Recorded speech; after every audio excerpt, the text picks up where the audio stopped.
هل هي نذور الحرب أم هو مجرد تحركات للتغطية على الفشل؟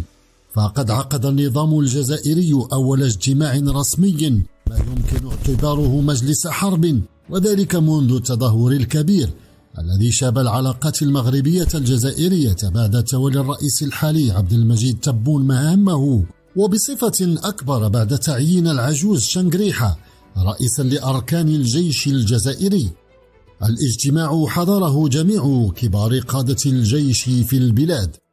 الرئاسة الجزائرية ومعها وسائل الإعلام المحلية حاولوا إظهار أن الاجتماع الذي ترأسه الرئيس عبد المجيد تبون كان مجرد اجتماع عادي لمجلس الأمن الأعلى، لكنه في الحقيقة كان أكبر من ذلك بكثير. المصادر المطلعة في الجزائر العاصمة ذكرت أن الاجتماع كان لقاء عسكريا بحتا مع كبار المسؤولين في الهيئات والمديريات الأكثر حساسية في الجيش الوطني الشعبي الجزائري. هذا الاجتماع الخطير سبقه ترويج إعلامي من طرف النظام الجزائري لإعداد الرأي العام الوطني والدولي لأي احتمال بما فيه نشوب مواجهة عسكرية مباشرة مع القوات المسلحة الملكية المغربية. هذا التطور الغير مسبوق جاء عقب تقارير عسكرية رفعت إلى الرئيس الجزائري تتهم المغرب بشن عمليات عسكرية نوعية مؤخرا خارج الجدار الرملي العازل الذي يفصل الصحراء المغربية عن المنطقة العازلة، والتي تدعي الميليشيا الانفصالية للبوليساريو السيطرة عليها.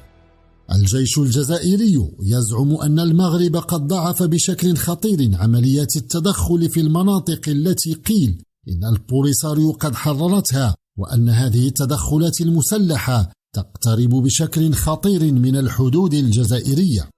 قادة الجيش الجزائري يدعون أن المغرب يريد جر الجزائر إلى صراع مفتوح من خلال مضاعفة الاستفزازات في المناطق الحدودية البعيدة عن الجدار الرملي، لكن في واقع الأمر فالنظام الجزائري هو الذي يسعى بشتى الوسائل إلى جر المغرب للحرب.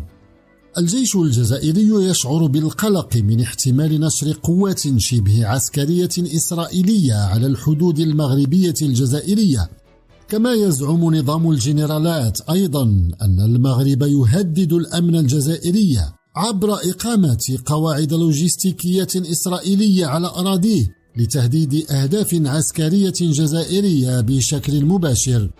هذه الاتهامات الخطيرة تمت مناقشتها خلال مجلس الحرب هذا الذي انعقد علانية في الجزائر العاصمة، والتي يحاول نظام العسكر أن يقنع الشعب الجزائري من خلالها أن المملكة المغربية تشكل خطرا كبيرا على بلادهم، خصوصا بعد التطبيع بين الرباط وتل أبيب.